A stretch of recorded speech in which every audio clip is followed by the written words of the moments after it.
Baiklah, tanpa berpanjang lebar, mari kita perkenalkan siapa yang akan menyampaikan taujih kita pada pagi hari ini. Beliau adalah Dr. Rernad Agustino Zulis, SSI, MSI. Masya Allah, panjang ya. Dan beliau ini kelahiran Jakarta, bertepatan dengan Hari Kemerdekaan Republik kita, 17 Agustus tahun 1974. Saat ini beliau sebagai dosen di Departemen Kimia Universitas Indonesia dan saat ini menjabat sebagai Kepala Laboratorium Inorganik Departemen Kimia FMIPA UI. Sudah menikah, alhamdulillah, dan memiliki 6 orang anak. Nah, saat ini beliau aktif di berbagai organisasi, di antaranya adalah sebagai Ketua Yayasan Bina Pemuda Nusantara Biman dari 2013 sampai dengan sekarang, kemudian sebagai Ketua Yayasan Madani Cendikia dan founder Rumah Sains Indonesia 2016 sampai dengan sekarang. Jadi beliau ini dilihat dari latar belakang singkatnya, mungkin teman-teman yang bergelut dengan dunia kimia atau dekat dengan dunia-dunia berhubungan dengan background kimia mungkin dekat dengan beliau. Pernah mendengar atau pernah berinteraksi langsung bahkan bersama beliau, terutama teman-teman yang kuliah di Departemen Kimia UI. Nah, secara singkat, beliau menempuh pendidikan menengah atas di SMA Negeri 22 Jakarta, kemudian itu S1-nya di Departemen Kimia di Universitas Indonesia, lalu Master Degree in Bilingual Master Program of Freie Universität Berlin, Jerman ya, kemudian itu melanjutkan PhD-nya di Institut für Chemie der Freien Universität Berlin di universitas yang sama, kemudian melanjutkan postdoc with Prof. Livinghouse, Departemen Chemistry and Biochemistry, Montana State University di Amerika Serikat. Karena kita temanya nanti terkait dengan intelektual Muslim, maka mari kita melihat sejenak pengalaman beliau, kiprah beliau di dalam karir ya. Secara singkat beliau saat ini seperti yang sudah dijelaskan merupakan dosen ya di Fakultas di Departemen Kimia FMIPA UI, kemudian tadi sudah disebutkan juga Kepala Lab Inorganik, dan mungkin teman-teman yang akrab dengan Olimpiade, beliau juga sangat aktif nih, terlihat dari beliau merupakan koordinator dari National Chemistry Olimpiade in Indonesia. Nah, dilihat juga dari pengalaman-pengalaman beliau menjadi leader kontingen Indonesia di beberapa kegiatan atau kejuaraan sains, Olimpiade Science, mulai dari tahun 2010 sampai dengan 2017, yang sudah berarti beliau adalah salah satu di antara tokoh yang membawa kebanggaan bagi Indonesia, terutama di Olimpiade Science bagi Indonesia ya. Oke, beliau juga aktif nih, teman-teman, selain di bidangnya, di sains dan di kimia khususnya, beliau juga aktif menjadi narasumber di beberapa stasiun televisi di Indonesia, televisi nasional seperti Trans TV, Kompas TV, RCTI, dan iNews. Kemudian konsultan produk di beberapa PT ya, atau perusahaan dan korporasi. Ya, mungkin tidak cukup untuk digambarkan dalam selembar dua lembar CV ini tentang beliau. Itu kita akan kulik tentang beliau dan kiprah beliau terkait dengan sebagaimana dengan tema kita pada hari ini, yaitu kontribusi intelektual Muslim untuk Indonesia. Untuk itu kita sapa terlebih dahulu Bapak Agustino. Assalamualaikum warahmatullahi wabarakatuh, Bapak. Waalaikumsalam warahmatullahi wabarakatuh. Bagaimana kabarnya, Pak? Sehat? Alhamdulillah sehat. Alhamdulillah. Amin. Oke, Bapak, di kesempatan halal bihalal yang diselenggarakan pada hari ini oleh teman Himpa seluruh Indonesia, kami mengucapkan mohon maaf lahir dan batin apabila ada kesalahan teman-teman juga. Mungkin pertama kali bagi saya untuk bertemu dengan Bapak Agustino. Semoga tadi seperti kata Bang Tio, setelah pertemuan ini tidak melakukan kesalahan ya Bang. Ya, seperti itu. Nah, hari ini Pak, tema kita adalah kontribusi intelektual Muslim untuk Indonesia. Forum kita diselenggarakan oleh teman-teman pasca sarjana seluruh Indonesia. yang kebetulan alhamdulillah ini diinisiasi oleh organisasi Himpunan Mahasiswa Muslim Pasca Sarjana seluruh Indonesia, di seluruh kampus di Indonesia. Ada kaitan antara kata muslim, pasca sarjana, kalau mau di keywordskan maka ada kata muslim, pasca sarjana, dan intelektual. Maka dengan 3 keywords tersebut, nanti mohon kepada Bapak untuk dengan segala pengalaman, dengan segala hal yang telah Bapak alami sebagai seorang intelektual muslim yang saat ini telah berkarya dan menghasilkan banyak kebermanfaatan, tidak hanya bagi sesama muslim, tetapi juga bagi Indonesia, bangsa dan negara, untuk berbagi bersama kami Bapak yang baru memulai. Jadi tidak banyak, sedikit merefresh, tidak banyak orang-orang yang seberuntung kami, alhamdulillahirrahmanirrahim, yang mampu menempuh studi lanjut pasca sarjana. Walaupun tidak ada angka resminya, namun untuk diploma dan S1 34 sekian persen menempuh pendidikan tinggi. Kemudian itu selebihnya pasti lebih sedikit lagi untuk menempuh studi lanjut di pasca sarjana. Untuk itu suatu kesyukuran bagi kami untuk dapat belajar melanjutkan pendidikan kami di pasca sarjana. Untuk itu Bapak mohon pencerahannya untuk memaparkan terkait dengan kontribusi kita sebagai muslim, kemudian itu pasca sarjana, kemudian itu juga intelektualitas. Untuk itu Bapak dipersilahkan waktu dan tempatnya. Ya, silakan Pak. Oke, bismillahirrahmanirrahim. Alhamdulillahirrabbilalamin. Hamdan syakirin, hamdan naimin, hamdan yuafi ni'amahu wa yukafi mazidah. Rabbana lakal hamdu kama yanbaghi nijala diwajikal karim wa li'azim sultanik. Allahumma salli ala Muhammadin wa ala alihi wa sahbihi wasallam. Uhikum bitahiyyatil Islam. Assalamualaikum warahmatullahi wabarakatuh. Waalaikumsalam warahmatullahi wabarakatuh. Suara saya terdengar ya? Terdengar Pak. Alhamdulillah. Ya alhamdulillah rabbil alamin. Senang sekali ya bisa bermuajahah, bisa bertemu secara virtual ya, secara online ini dengan teman-teman Himpas ya, luar biasa. Saya juga beberapa kali juga dulu sering berinteraksi dengan teman-teman Himpas di UI ya. Di awal-awal ini dari tahun 2000 berapa ya, 2014 juga pernah mengisi beberapa kali terkait dengan penulisan artikel ilmiah dan sebagainya. Alhamdulillah bisa nongkrong lagi nih dengan teman-teman Himpas ini, luar biasa. Ini tentu suatu kesempatan yang langka dan ya sangat membahagiakan dan mengembirakan juga buat saya pribadi. Mudah-mudahan ya teman-teman Himpas yang ada di seluruh Indonesia nih ya, dan ya ternyata ini kegiatan Himpas seluruh Indonesia ya. Dari saya lihat tadi dari ketua Forkomnas atau apa tadi untuk Himpas Indonesianya. Ya, dari Sumatera ada ya, Kalimantan juga dan semuanya ada ya. Luar biasa ya. Ya, alhamdulillah ya.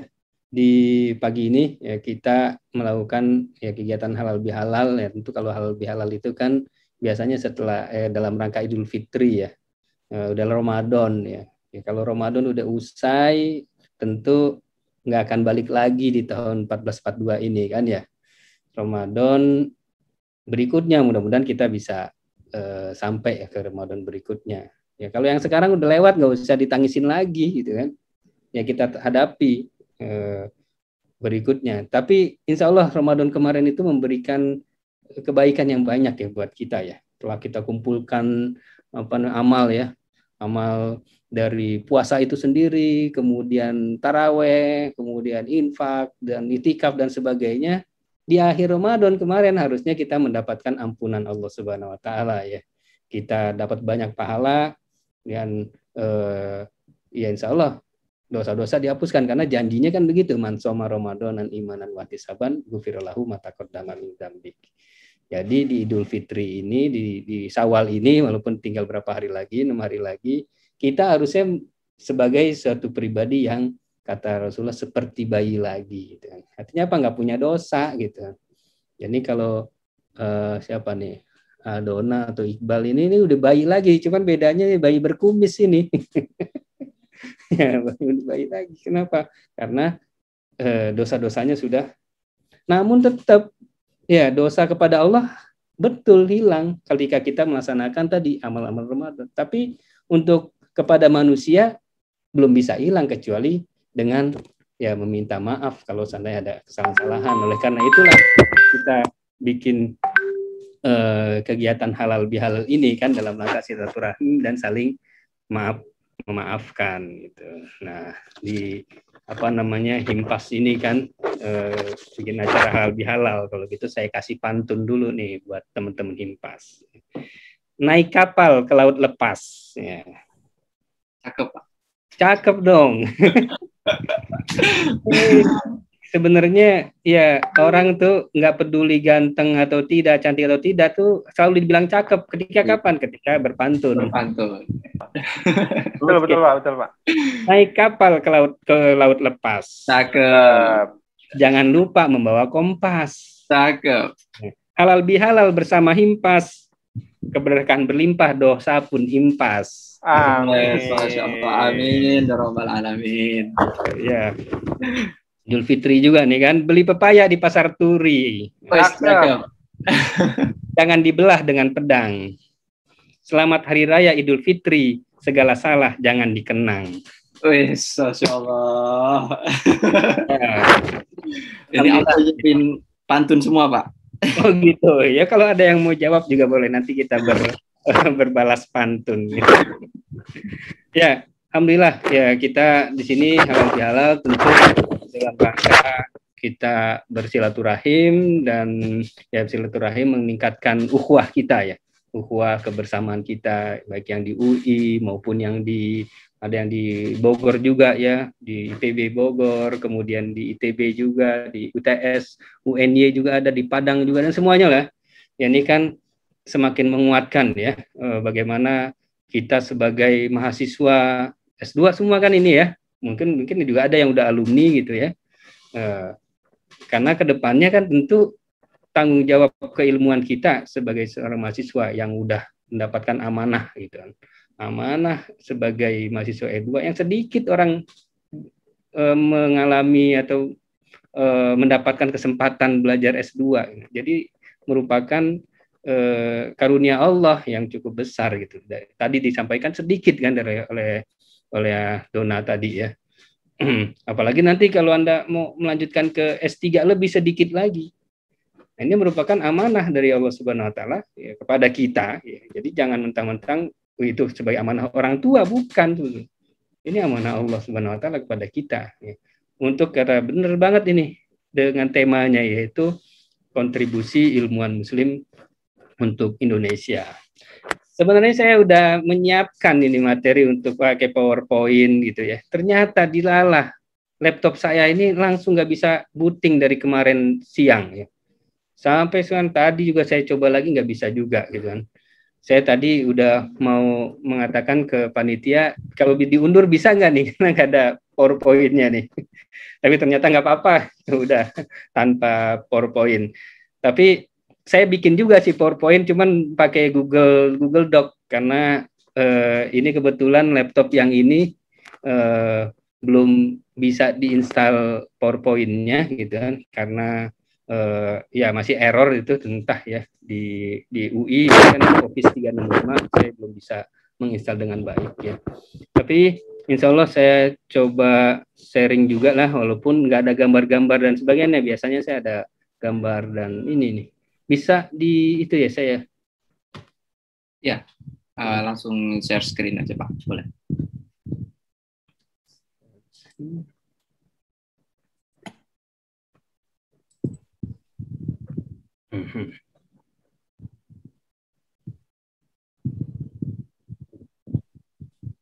Bisa Pak?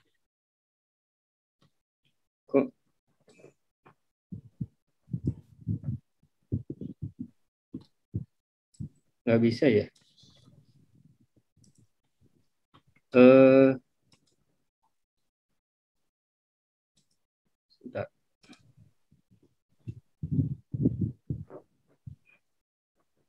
Kok nggak bisa ya? Atau belum di itu kali ya? Sudah di Sepertinya sudah dibuka akses. Sudah Pak, sudah di allow Pak dan sudah dijadikan co-host Pak.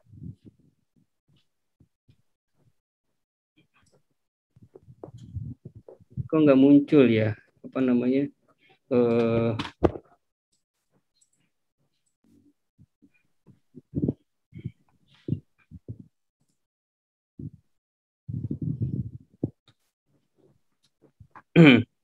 mohon maaf ini.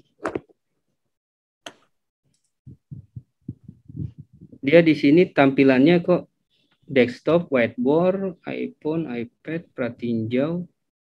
Tak ada ini ya. Nggak ada yang materinya ya, Pak? Iya, padahal udah saya buka di Google Chrome-nya itu ya. Open System Preference. Atau kalau bisa dibantu oleh panitia, boleh di-share Pak, apa mungkin bentuknya link atau apa Pak? Jadi nanti kami share screen Pak. Oh bisa ya? Ke kami boleh Pak. Bisa Pak, mungkin nanti di-share ke Mbak Hilda Mbak Pak ya, yang tadi kontak Bapak ya. Oke, ini kan adanya di Google Doc ya. Google Doc bisa dikirim ya linknya ya. Boleh dicoba Pak. Nah, dikirim ke ini.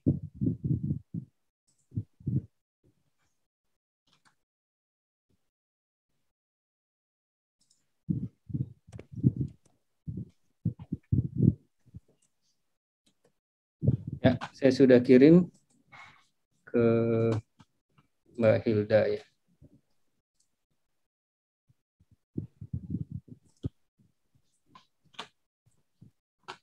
Oke. Ya, sudah dapat, sudah bisa? Mbak Hilda? Mbak Hilda gimana Mbak Hilda?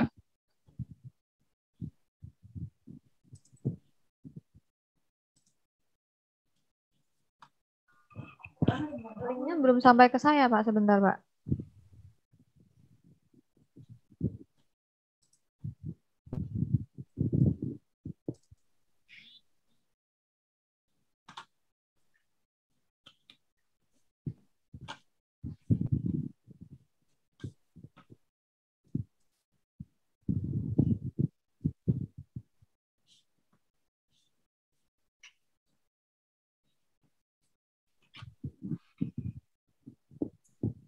Ini sambil menyiapkan materinya, mengingatkan kepada teman-teman yang mungkin tidak punya kendala untuk mengaktifkan videonya, boleh untuk mengaktifkan videonya agar terasa nyata pertemuan maya kita.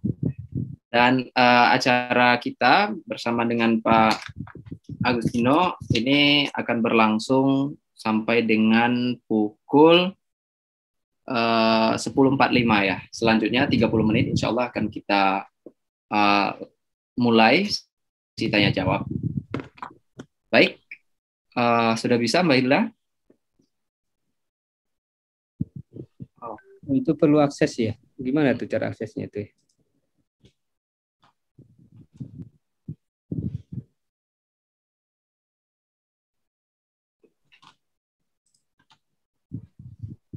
Itu bisa Mbak Hilda minta akses dulu, terus nanti Bapak cek emailnya, nanti terima aksesnya. Oh gitu, saya berarti buka email saya ya. Iya, terus izinkan. Ya, oke. Share atau izinkan? Share ya.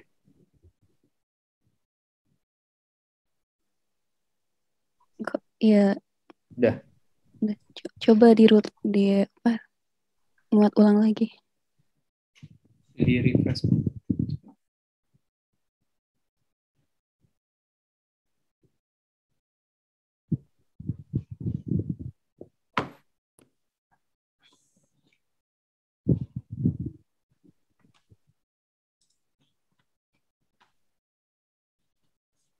Oke.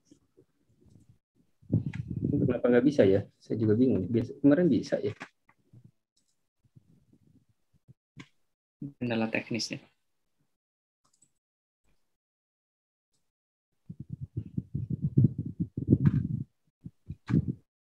Oke, udah? Kayaknya udah ya. Oke, nampak Pak.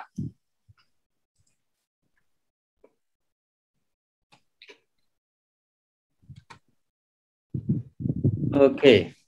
Ya, dilanjut aja. Jadi tadi ya alhamdulillah ya tak kenal maka belum kenalan kita. Ini tadi sebenarnya sudah beberapa ya disampaikan juga ya. Ya saat ini saya kebetulan banyak aktivitas juga ya dalam research maupun dalam pengabdian masyarakat dan sebagainya. Ya dilanjut aja ya. Jadi tema kita pada hari ini kan bagaimana kontribusi kita sebagai seorang Muslim ya untuk Indonesia. Lanjut. Ya, yang perlu kita ketahui terlebih dahulu pertanyaan ini nih, apakah kita siap mau menjadi intelektual Muslim? Ini pertanyaan ini nih. Gimana teman-teman semua siap dan mau nggak gitu? Pertanyaan ini. Kemudian karena ini intelektual Muslim berarti kan kita pun harus menjawab lagi pertanyaan, kita bangga gak sih sebagai seorang Muslim gitu ya. Nah, ini dua hal ini yang harus menjadi yang harus kita jawab nih. Tentu yang diharapkan jawabannya ya itu yang pertama adalah kita siap, dan yang kedua kita harus bangga gitu bahwa kita sebagai seorang Muslim. Gitu. Dan apa itu seorang intelektual Muslim itu sebetulnya siapa sih gitu kan? Apakah orang yang begitu banyak ilmunya, gitu, bergelar tinggi, profesor, doktor, kemudian ya memiliki segudang prestasi akademis, dapat penghargaan riset, penghargaan Nobel bahkan dan sebagainya. Nah ini yang harus duduk dulu dari kita, gitu kan? Siapa sebetulnya intelektual Muslim? Nah ini kalau kita lihat dari term ayat-ayat Al-Quran itu kan, ya kita bisa lihat bahwa intelektual Muslim itu ya ada ulul albab gitu kan, ada istilahnya kan, yaitu orang-orang yang selalu berpikir gitu. Kemudian dalam ayat yang lain di dalam surat Al-Fatir gitu kan, dikatakan innama yakhshallahu min ibadihil ulama. Jadi intelektual Muslim itu ya orang yang berilmu gitu. Ulama itu siapa? Itu orang yang dua sifatnya, yaitu sifat ya takut kepada Allah Subhanahu Wa Taala ya, dan yang kedua ya dia memiliki keilmuan yang kuat ya. Jadi ini jadi nggak bisa dikatakan sebagai seorang intelektual Muslim jika dia tidak memiliki fokus hidupnya untuk Allah Subhanahu Wa Taala. Ya. Jadi yang pertama kali ya, menjadi dasar seorang intelektual Muslim itu ya, takut kepada Allah Subhanahu Wa Taala. Maknanya apa?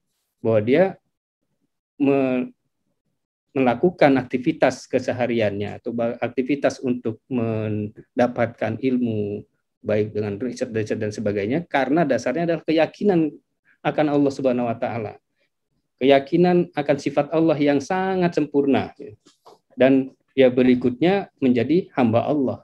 Ini sebenarnya tujuan ya dari kita mempelajari ilmu apapun ya tentu tujuannya adalah menjadi hamba Allah Subhanahu Wa Taala. Wa ma khalaqtul jinna wal insa illa liya'budun. Tidaklah aku ciptakan jin dan manusia kecuali untuk beribadah.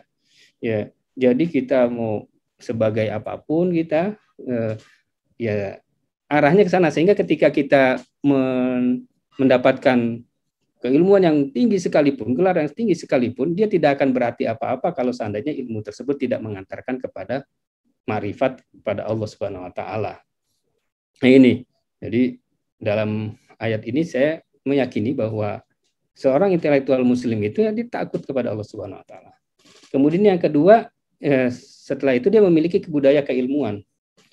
Apa budaya keilmuan itu? Ya dia dalam ayat Al-Quran yang pertama kali turun Iqra, karena memang Islam ini mengajarkan kita untuk selalu ya melihat fenomena alam. Afalam yang duru, gitu. Afalam yatatafakkaru, gitu. Kita disuruh membaca, berpikir, menganalisis semuanya, baik apa yang tersirat maupun apa yang tersurat.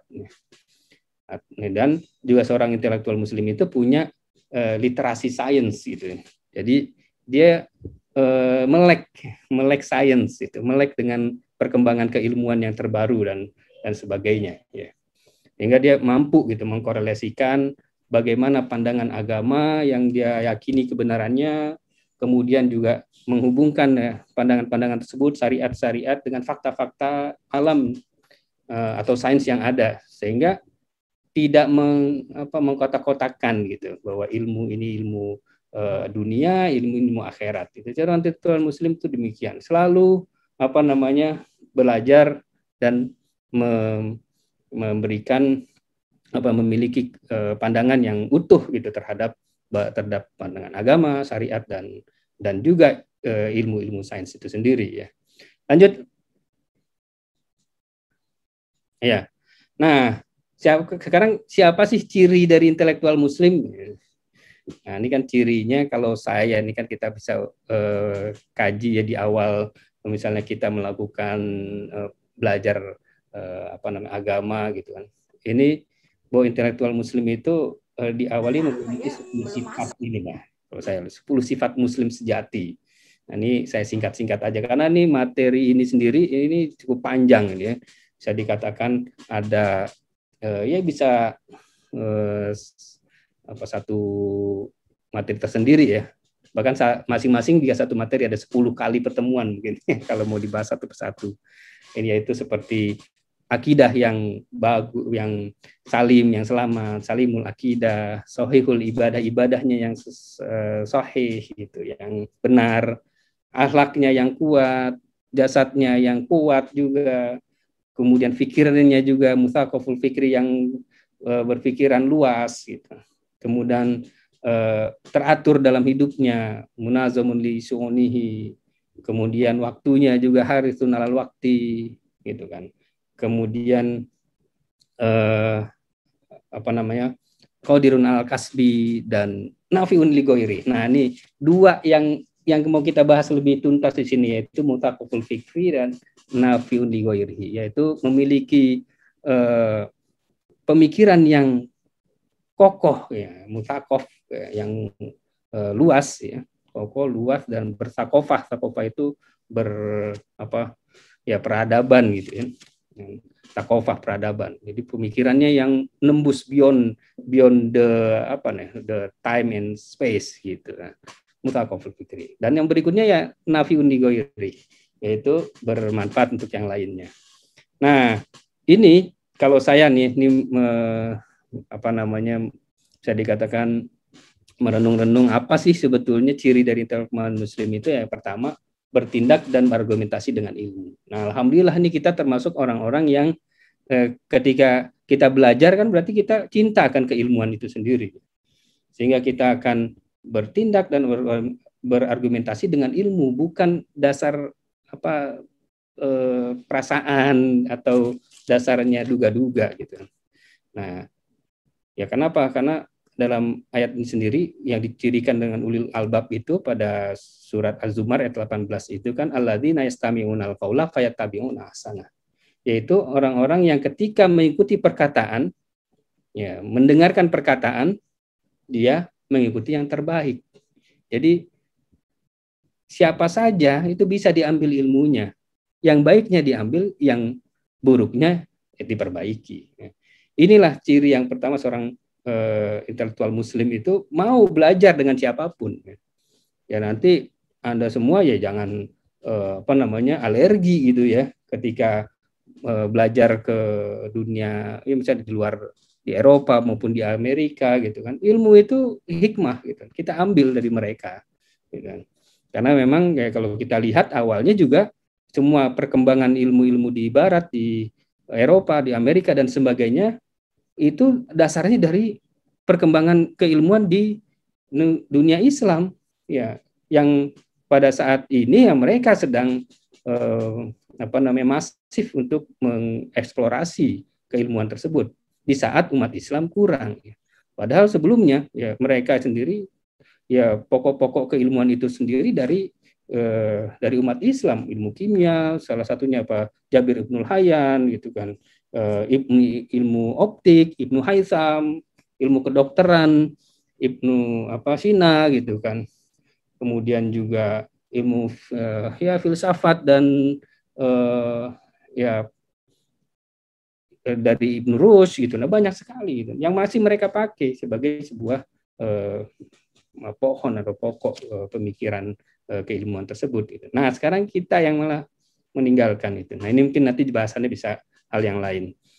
Ya, kemudian juga kita sebagai seorang intelektual muslim ini mampu gitu menganalisis atau setiap informasi-informasi sains, dan juga kita hubungkan dengan aspek yang lainnya, aspek filosofis, etis, yudisial dan sebagainya. Jadi jangan belajar kita S2 di sini di baik di UI, ITB dan sebagainya, ketika kita belajar apapun ya, fisika lah gitu atau kimia, belajar kuantum gitu, nggak mengerti tentang apa makna ilmu tersebut untuk kehidupan kita dan juga untuk kemaslahatan umat dan kemaslahatan orang lain.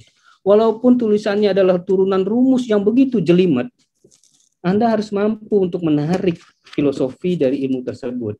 Karena setiap ilmu itu dikembangkan pasti ada maknanya dan pasti ada manfaatnya. Ya. Dan kita sendiri kan selalu berdoa gitu kepada Allah Subhanahu wa taala, Allahumma anfa'i ma alam tanah gitu. Ya Allah, berikanlah kebermanfaatan terhadap ilmu yang kami miliki, atau ya Allah, manfaatkanlah ilmu ini gitu kan. Jadi selalu kita berdoa seperti itu kan. Jadi jangan sampai kita belajar ilmu untuk memenuhi kebutuhan otak kita saja gitu kan. Oh, supaya dapat nilai tinggi atau supaya dapat gelar dan supaya mendapatkan pekerjaan dan sebagainya. Nah, ini juga tidak sesuai dan ini bukan ciri intelektual muslim. Jadi setiap kita pun belajar apapun harus memiliki belum. Kemudian yang berikutnya ya seorang intelektual muslim itu ya berpikir terbuka ya. Terbuka, kita harus menerima masukan-masukan dan ya kritikan, dan juga jangan lupa juga confidence kepada siapapun ketika kita belajar di dalam maupun di luar negeri. Jangan merasa diri underestimate gitu ya. Mungkin kalau ada yang punya kesempatan nanti mau S2 atau S3 lagi, S3 ke luar negeri, ya Anda harus confidence, Anda bisa bersaing dengan mereka semua. Karena setiap manusia dalam pandangan saya itu setiap manusia itu sama, nggak ada yang beda. Ya, pasti ada yang bodoh dan ada yang pinter dan banyak yang rata-rata. Dimanapun, ketika Anda di Jerman pun, Anda belajar di Jepang yang katanya orangnya teratur dan sebagainya, di Amerika yang semua orangnya wah luar biasa teknologinya, itu pasti di sana ada orang yang paling pinternya, ada orang yang paling bodohnya, dan yang rata-rata banyak. Nah, Anda di sini ketika ke sana tuh pasti orang yang lebih dari rata-rata dari Indonesia. Jadi jangan takut untuk bersaing dengan mereka gitu. Ya, pengalaman saya demikian. Saya di Jerman dan di Amerika sendiri, kita bisa bersaing gitu, menghasilkan produk-produk research yang juga unggul gitu. Memang perbedaannya antara kita dengan mereka gitu kan. Ya, kalau di kita memang dari sisi ya kebijakan secara general terkait dengan sains ini memang kurang terfasilitasi. Sementara di luar negeri itu kan begitu difasilitasi, sehingga memang secara umum akan menggeser gitu, bahwa di mereka sendiri akan lebih banyak orang yang bisa dikatakan unggulnya daripada orang yang kurang unggulnya juga lebih kurang gitu. Karena memang ada kebijakan yang begitu kuat gitu kan. Nah, di kita lah yang kurangnya tuh di situ ya. Mungkin link and match antara semua aspek ya, semua sektor yang ada di masyarakat tersebut yang penting juga. Ya, intinya sebagai seorang cendekiawan muslim, kita ini harus terbuka dan juga jangan underestimate. Confidence, kita bisa. Dan kemudian juga ini ciri intelektual muslim yang menurut saya gitu kan, mampu membedakan antara sains dan pseudoscience itu. Jangan sampai ya kita mudah gitu kan tertipu gitu kan. Contohnya astrologi gitu kan, dengan astronomi itu yang beda gitu kan. Nah, ini jangan jangan ikut-ikutan juga gitu kan, melihat bintang-bintang akan terjadi begini-begini gitu kan. Sagittarius lah atau apalah jodohnya dan sebagainya. Kemudian ya ini tidak tertipu ya, Nah, di dunia sekarang ini ya, kita bisa lihat ya, di dunia digital ya, semua itu serba online dan digital. Apalagi kita pertemuan juga banyak sekali informasi-informasi di media sosial yang mudah sekali, bahkan ya gampang dibuat. Ya, kebanyakan informasinya informasi hoax. Ya, bahkan ya dibumbui dengan tambahan ayat-ayat Al-Qur'an, bahkan dengan hadis-hadis Nabi. Nah, yang kalau kita lihat kajian ilmuannya, fakta-fakta ilmiahnya itu nggak begitu, bahkan bertentangan. Nah, bukan berarti ayatnya yang salah, hadisnya yang salah.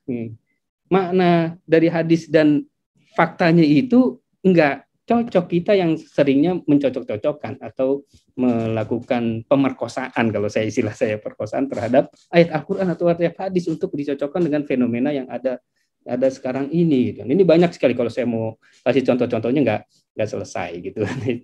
Ya mungkin satu contoh, misalnya pernah kan dengar kalau wanita pakai emas itu kan di jari itu, atau pokoknya pakai emas, wanita itu nggak apa-apa.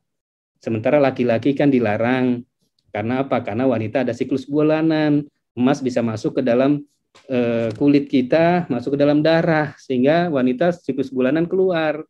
Kalau laki-laki dia kan jadi racun. Nah, ini kan secara konsep kimia nggak benar banget gitu kan. Dengan alasan seperti itu gitu. Tapi orang udah terlanjur, wah bagus ini sesuai dengan hadis Nabi gitu kan.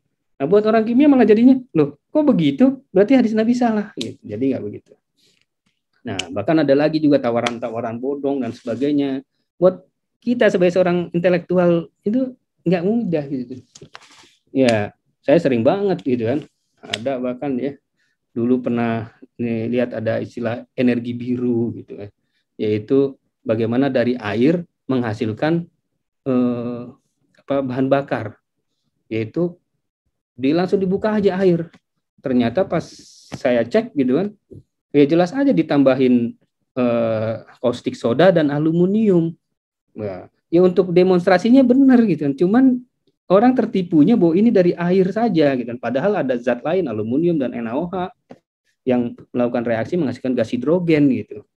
Sehingga ada apinya. Nah, orang beli padahal ditipu gitu kan.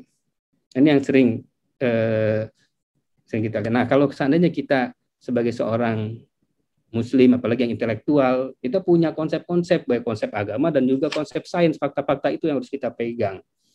Jadi nggak mudah tertipu. Kalau saya sih sering mengatakan kepada mahasiswa itu, ada mungkin pernah kenal kali ya, ini kan masih baik yang di bidang sains ya, mungkin juga yang di bidang humaniora juga pernah dengar istilah hukum termodinamika ke-1 ya. Pernah dengar bahwa energi tak dapat diciptakan, tak dapat dimusnahkan. Ini sebetulnya sangat penting sekali dipegang supaya kita tidak mudah tertipu.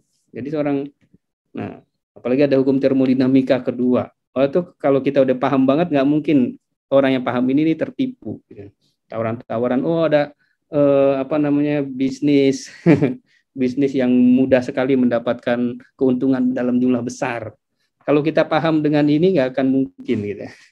Bahwa segala sesuatu itu pasti ada modal, dan dengan modal itu pasti ada usaha, dan usaha menghasilkan keuntungan. Jadi kalau sesuatu itu langsung mendapatkan keuntungan, itu menyalahi hukum termodinamika pertama dan kedua. Nah, di alam semesta ini kalau saya bisa mengatakan ya, hukum itu termodinamika pertama kedua itu nggak ada yang bisa membantahnya kecuali Allah, kecuali Tuhan. Jadi kalau ada manusia yang ngomong bahwa saya nih menghasilkan sesuatu dari tidak ada. Jadi menghasilkan sesuatu dari tidak ada itu nggak mungkin. Hanya Tuhan saja yang bisa melakukan itu. Nah itu oke. Nah ini menurut saya bagaimana kita bisa mengkorelasikan ya antara nilai-nilai wahyu dari Allah Subhanahu Wa Taala dengan fakta-fakta sains. Berikutnya. Ya, nah sekarang kalau kita tahu ya bahwa ya kita insya Allah sebagai intelektual Muslim dengan ciri-ciri yang demikian, kita perlu. Kenapa kita perlu berkontribusi? Ini yang sangat penting sekali.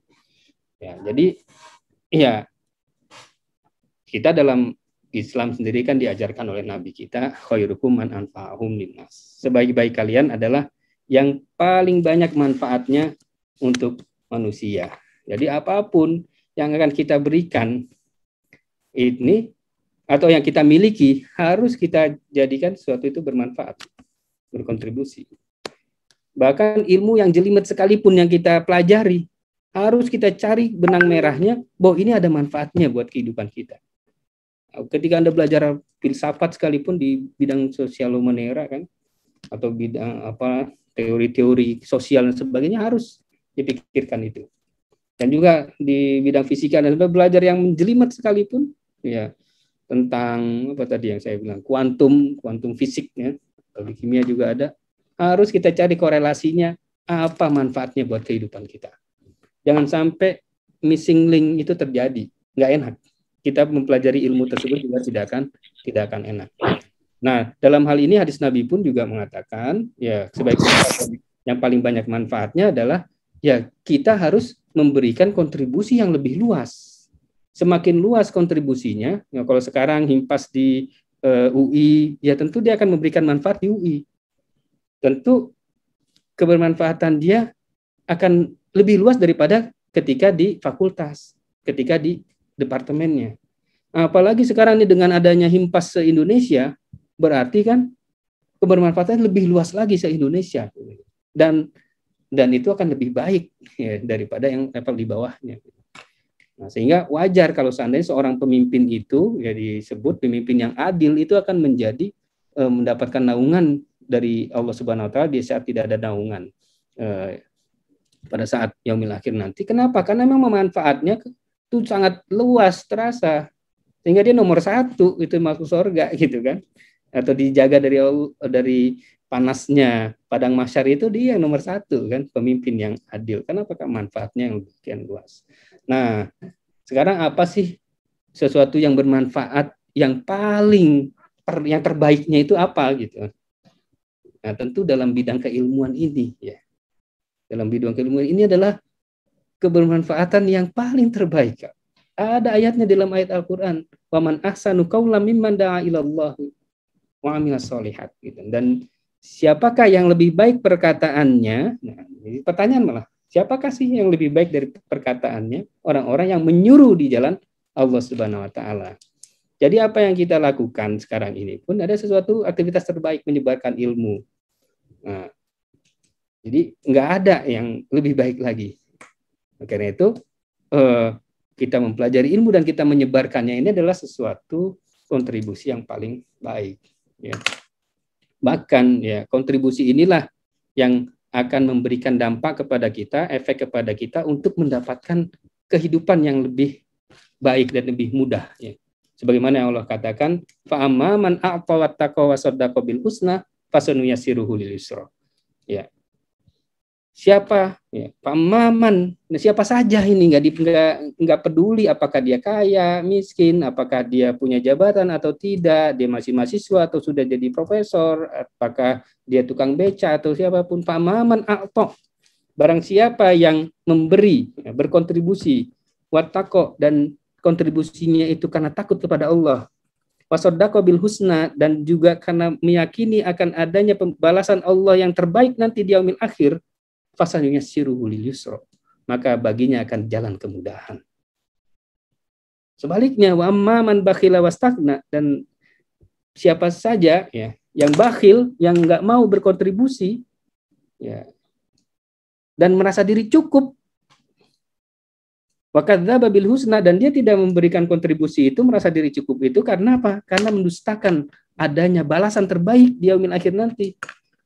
Fasanuyassiruhu lil musra, maka baginya jalan yang sulit. Jadi jalan sulit ini sebenarnya suatu formula kehidupan ya. Jadi ketika kita ingin mudah ya membuat skripsi, tesis kita, riset kita dimudahkan oleh Allah Subhanahu Wa Taala, maka banyak-banyaklah berkontribusi. Nah, jalan ini himpas ini dengan baik dan sesuai dengan target dan sebagainya. Jalanin, insya Allah Allah akan memberikan atau jalan-jalan kemudahan. Ya terus terang ya, ini bukannya saya ingin membangga-banggakan, bukan itu kan. Ini sebagai suatu pengalaman saja. Waktu saya S2 dan S3 di Jerman itu ya, kebetulan saya dapat amanah juga lumayan banyak gitu kan. Sebagai ketua masjid juga, sebagai ketua masyarakat juga, sebagai ya melakukan pembinaan ya, majlis taklim ke bapak-bapak dan sebagainya. Di saat yang sama saya juga, anak saya 4 lah ada di sana dan keluarga dan sebagainya. Dan saya harus menghasilkan paper-paper yang berkualitas juga dengan riset-riset juga. Nah ini berat kan sebetulnya. Tapi alhamdulillah dengan kontribusi itu Allah memberikan jalan kemudahan. Ya, itu yang saya rasakan. Ya, alhamdulillah ya paper saya pun banyak, bahkan ada yang di paper yang sangat berkualitas nomor 1 di bidang kimia. Ya, mungkin kalau ada yang tahu bidang kimia, Ungewandte Chemie, Journal of American Chemical Society ya, dan juga jurnal-jurnal di American Chemical Society itu saya juga alhamdulillah ada banyak di sana. Itu sebuah jalan yang kita dapatkan ketika kita memberikan kontribusi. Ketika kita tidak mau berkontribusi, ya segala sesuatunya tergantung dari diri kita. Jadinya kita mau sukses atau tidak itu tergantung dari diri kita. Allah melupakan kita. Kenapa? Karena kita melupakan Allah Subhanahu wa taala. Ya. Terus orang kafir juga, orang-orang ini kok bisa banyak yang ya itu sesuai dengan dia harus berkorban jauh lebih banyak lagi. Gitu untuk sengsara dia. Sementara kita ya insya Allah ya dengan terus berada di jalan ya dakwah ini, Allah akan memberikan kemudahan-kemudahannya kepada kita gitu. Ya memang kenapa kita perlu berkontribusi, karena tadi ini akan memberikan kepada kita jalan kemudahan dan juga jalan kebahagiaan. Insya Allah orang yang berkontribusi itu akan diberikan kebahagiaan. Kenapa? Karena dia membahagiakan orang lain. Ya, karena dia membahagiakan orang lain. Ada penelitiannya ya dari Universitas California itu ya, Profesor Moll ya, dan juga ada salah satu juga orang Indonesianya juga yaitu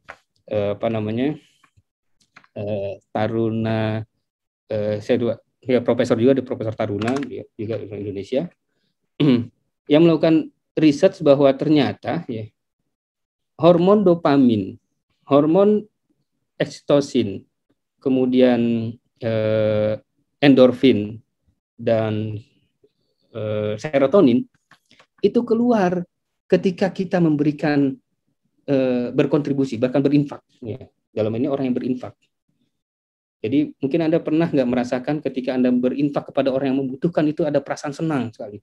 Nah itulah saat itu tuh keluar tuh hormon itu. Nah inilah yang disebut dengan hormon kebahagiaan. Kita akan merasakan kebahagiaan yang luar biasa. Jadi memang benar ini jalan kebahagiaan, jalan berkontribusi itu adalah jalan kebahagiaan buat kita. Apalagi kita yakin kalau seandainya ada balasan dari Allah Subhanahu wa taala.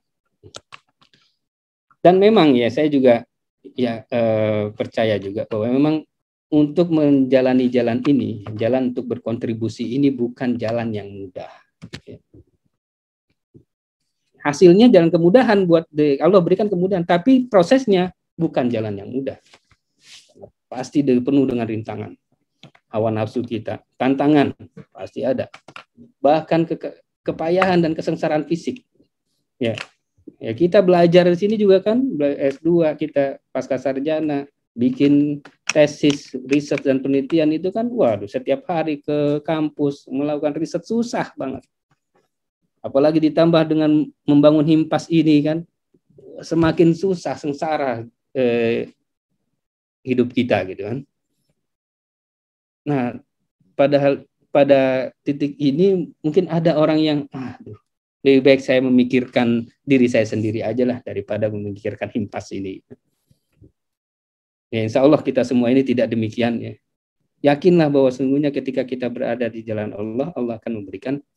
Nah, kalaupun kita susah payah ya, sengsara di dalam berdakwah, di dalam memberikan kontribusi kepada umat ini, yakinlah bahwa innama syaqu fit ta'ah yadhab wa yabqa tababuh. Wa inna lazzatu fil ma'asi yadhab wa yabqa adzabuh.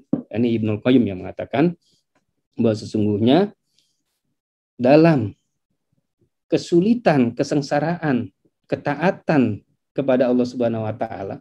Ya kan, kalau kita lihat ya sholat kita itu kan kayaknya sengsara, apalagi puasa kemarin sengsara nggak makan, apalagi tahajud, atau apalagi ya nanti berdakwah kita bisa aja kan, kalau kita pergi ke suatu tempat yang jauh butuh pengorbanan, pemikiran, butuh pengeluaran dan sebagainya, sengsara. Tapi kesengsaraan itu yadhab, itu cuma sebentar, akan pergi. Wa yabqa thawabuhu, yang abadi adalah balasannya atau pahalanya. Tawabuhu, buahnya itu akan abadi, kita akan dapatkan.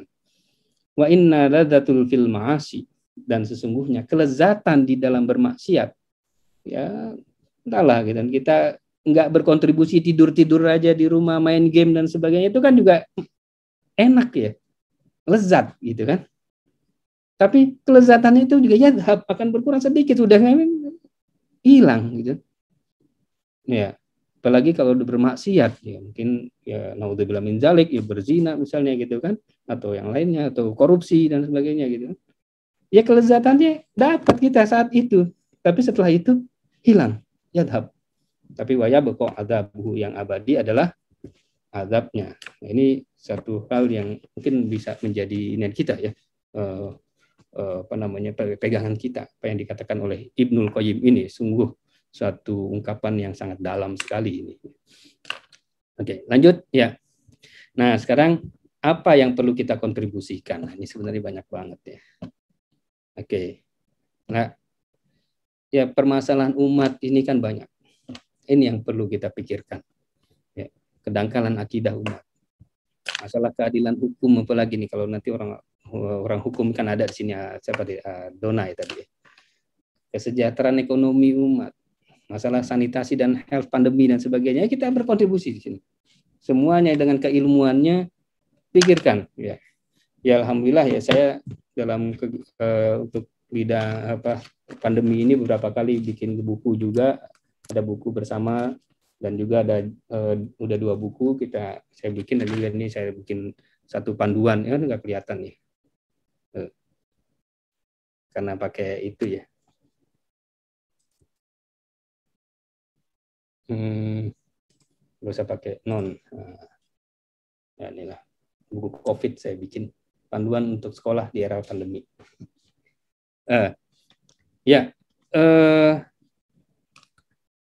Banyak sekali kontribusi yang bisa kita lakukan, ya, baik di segala bidang. Ya. Dan yang paling penting kita buat sebagai seorang intelektual, ya, ini juga bagaimana kita berkontribusi untuk masyarakat dalam literasi sains. Ya, tadi sudah saya jelaskan juga bahwa di dunia digital ini penuh dengan info-info hoax. Ya. Tentu kita sebagai seorang intelektual yang memberikan bukan counter sih, tapi pendidikan kepada masyarakat gitu, agar tidak mudah mendapat sharing atau bahkan menimbulkan perpecahan bahkan dengan info hoax tersebut ya.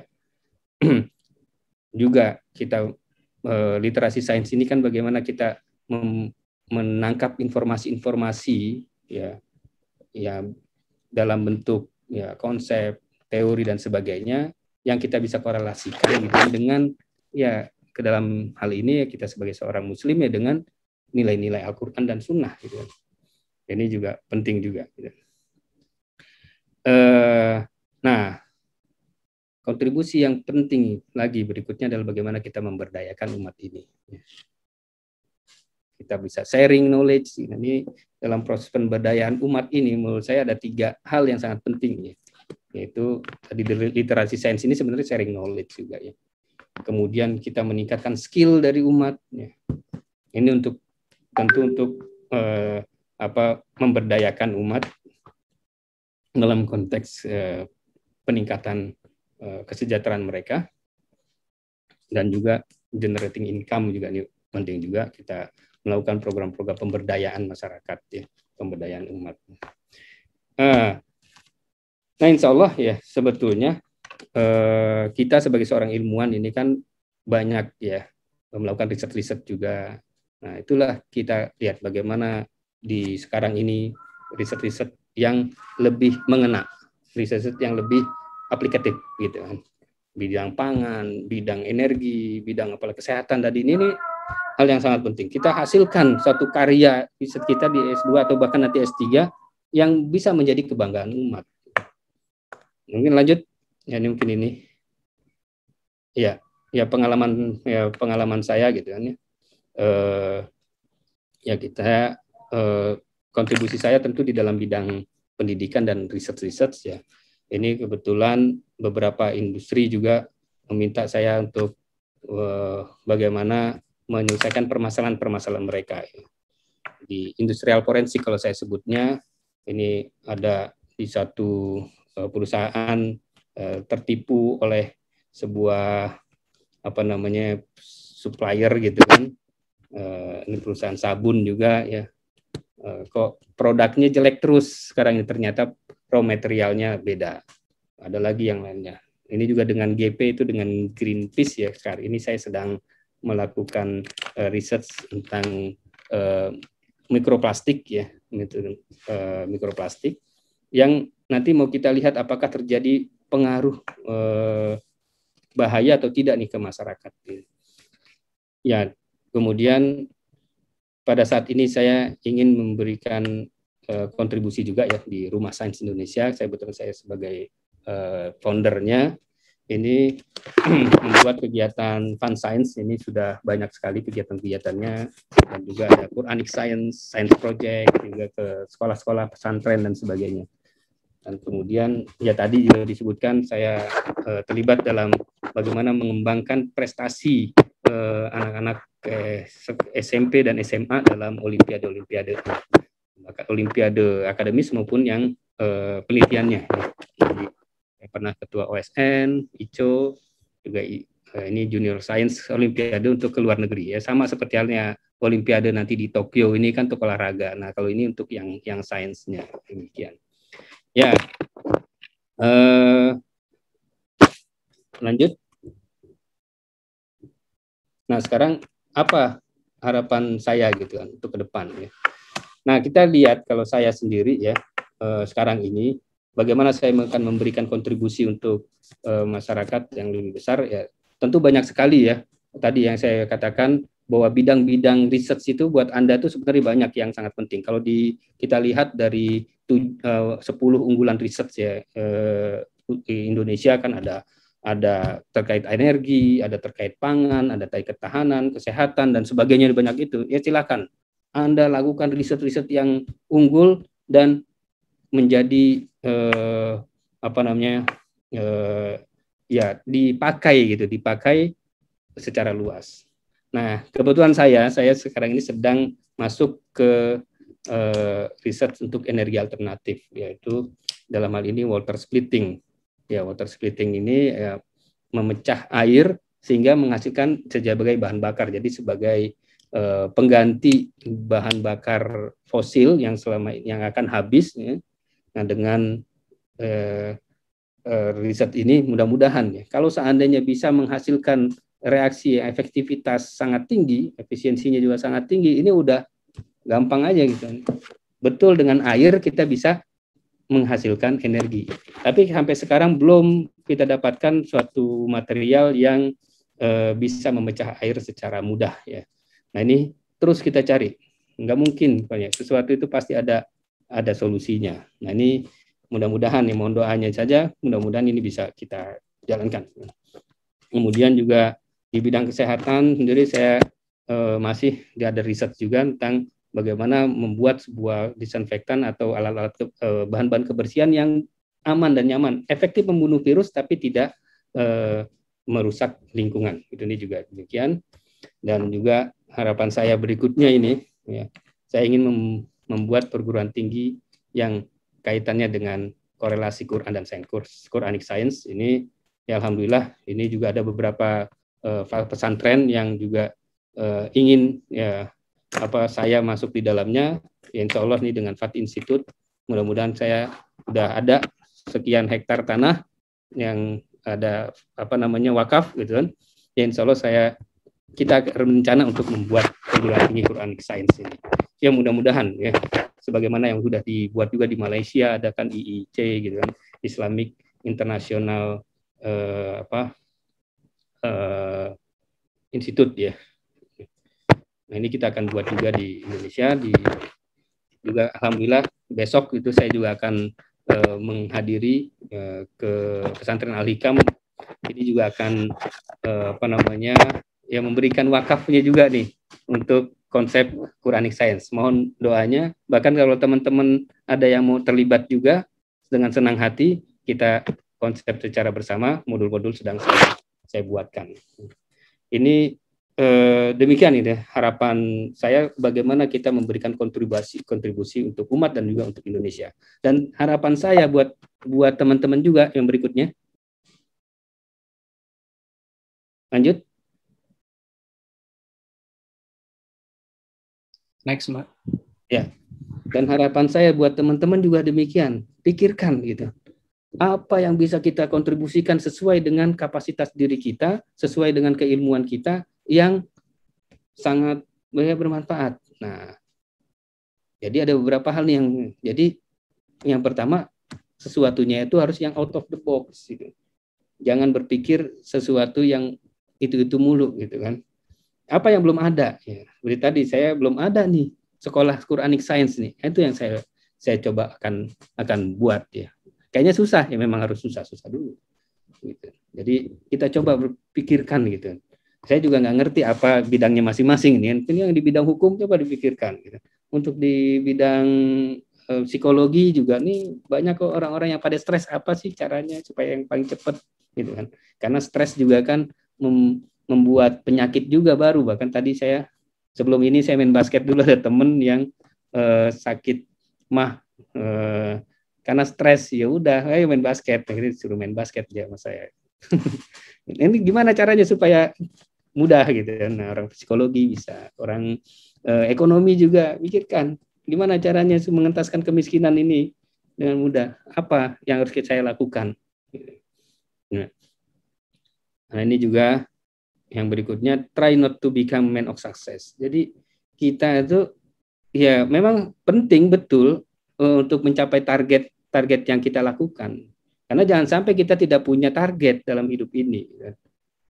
Ya, karena kalau kita tidak punya target tujuan, ya sama aja dengan sapi yang di penjagalan gitu kan. Jadi nggak tahu kapan mau ngapain dia di situ, dipotong besoknya dia juga nggak tahu, enak aja makan gitu kan, makan rumput dan sebagainya. Tapi kita harus fokus juga kepada proses ya, nilai gitu. Ya. Try not to become a man of success, but rather try to become a man of value gitu. Karena segala sesuatu itu pasti ada prosesnya. Jadi jangan terpaku kepada kesuksesannya itu atau kepada tujuannya, sehingga kadang kita memikirkan cara-cara cepat gitu, cara-cara instan, yang makanya banyak sekali orang-orang yang melakukan dispute ya, seperti ya korupsi lah misalnya, atau dalam bidang akademis ya kita bisa lihat banyak yang melakukan plagiarisme, falsifikasi data nggak melakukan penelitian tapi datanya ada gitu kan. Terus pabrikasi itu begitu, penelitiannya nggak ada tapi ada. Kalau falsifikasi datanya ada dirubah, nah ini kan berarti nggak ada nilainya gitu. Jadi walaupun tujuannya untuk yang penting dapat ijazah, jangan gitu. Sukses tapi kita tidak akan bangga dengan hal itu. Ya mungkin yang berikutnya harapan saya ya kita jadi pionir gitu, jangan jadi pengekor. Ya nggak apa-apa di awal kita ngikut ide seseorang dan sebagainya. Kemudian kita memiliki inisiatif dan sebagainya agar kita bisa membuat sesuatu secara mandiri juga. Ya. Nah ini yang saya terus sampaikan kepada Anda. Ada nggak sih dari kita semua ini yang mau jadi peraih Nobel ya? Jadi untuk sebagaimana sebuah bahwa manusia itu punya target gitu. Kira-kira gimana nih? Ada nggak di sini yang punya keinginan?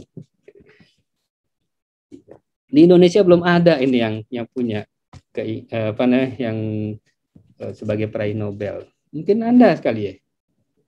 Mungkin Anda ketika Anda mengatakan bahwa saya lah orangnya gitu kan. Bahwa saya mau jadi peraih Nobel. Kemudian apa berikutnya? Ya, tadi itu yang ungkapan Einstein tadi. Jalani prosesnya, nilai-nilainya itu yang harus kita lakukan gitu. Ya. Ketika kita udah punya tujuan, langsung kita jalani. Apakah kita itu amal yang harus kita lakukan, proses itu gitu. Nah, ya pengalaman saya juga demikian ya, bahwa untuk menghasilkan sesuatu itu ya kita harus punya target yang jelas. Ya bisa dikatakan ada smart ya. Waktunya jelas, tujuannya juga jelas, time ininya juga, reasonable-nya juga ya. Time constraint-nya juga jelas. Jadi ketika kita mau menjadi sesuatu itu jangan cuman ya begitu gitu. Misalnya sekarang mau jadi apa? Oh, saya mau jadi menjadi orang yang berguna bagi nusa dan bangsa, enggak jelas. Atau saya mau S3 ke luar negeri, enggak jelas. Harus jelas, saya mau S3 berikutnya ke Amerika tahun sekian dan lulus tahun sekian. Gitu. Anda harus tuliskan itu semua gitu. Ya. Siapa yang mau S3? Jelas S3-nya bidangnya apa, kemananya, dan waktunya kapan. Prosesnya gimana. Harus ditulisin. Dan itu harus Anda sampaikan ke orang-orang. Kalau ada yang mau jadi peraih Nobel juga demikian. Ya, karena ketika kita menyatakan kekuatan kehendak kita itu besar, jalannya ada. Ya mungkin kalau pernah dengar di bidang kimia itu ada Martin Hall yang ketika diajar oleh dosennya, Martin Hall ini masih anak muda, umur 14 tahun, 15 tahun lah, dia udah masuk perguruan tinggi, 15 tahun. Kemudian tahun 80-an ya. Kemudian dia ditanya sama mahasiswa ditanya sama profesornya ini, ya. Keberuntungan, bukan ditanya, dia menyampaikan, keberuntungan akan diberikan, akan mengikuti kepada orang yang mampu memisahkan bauksit, ya, aluminium oksid itu, bauksit pernah dengar kan? Ya, memisahkan aluminium oksid menjadi logam aluminium. Lantas si Martin Hall ini maju ke depan setelah kuliah selesai. Ya profesor, sayalah orangnya. Semuanya teman-temannya yang lebih tua melihat berani banget tuh anak gitu kan. Tapi betul dijalanin terus dan akhirnya terkenal bahwa proses pemurnian aluminium dari bauksit itu namanya adalah Hall process. Dia itu bersama dengan Herold, orang Prancis juga, sama lahirnya, sama meninggalnya. Aneh juga tuh. Lahirnya mirip tahunnya, meninggalnya tahunnya sama tuh dua tuh. Itu banyak hal yang lain lah. Ya. Nah ini yang ingin saya sampaikan bahwa kita harus punya target dan kita harus punya target yang sesuai. Lanjut. Mengingatkan Pak untuk tempel materinya, udah lewat. Oh udah habis ya?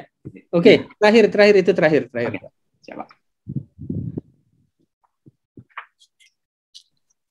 Oke. Masih ada slide? Masih ada satu kalau nggak salah. Silakan, Bail. Satu slide berikutnya. Oh, udah nggak ada ya, Mang ya? Sudah, Pak. Oh, udah ada ya, udah ya. Ya itulah ada harapan saya gitu ya. Jadi mudah-mudahan ya apa yang saya sampaikan pada hari ini bisa bermanfaat. Kalau ada satu yang kurang berkenan, yang salah, saya mohon sebesarnya. Kalau ada kaca yang pecah, jangan lapor ke pandai besi. Kalau ada kata yang salah, jangan lapor ke polisi. Assalamualaikum warahmatullahi wabarakatuh. Waalaikumsalam warahmatullahi wabarakatuh.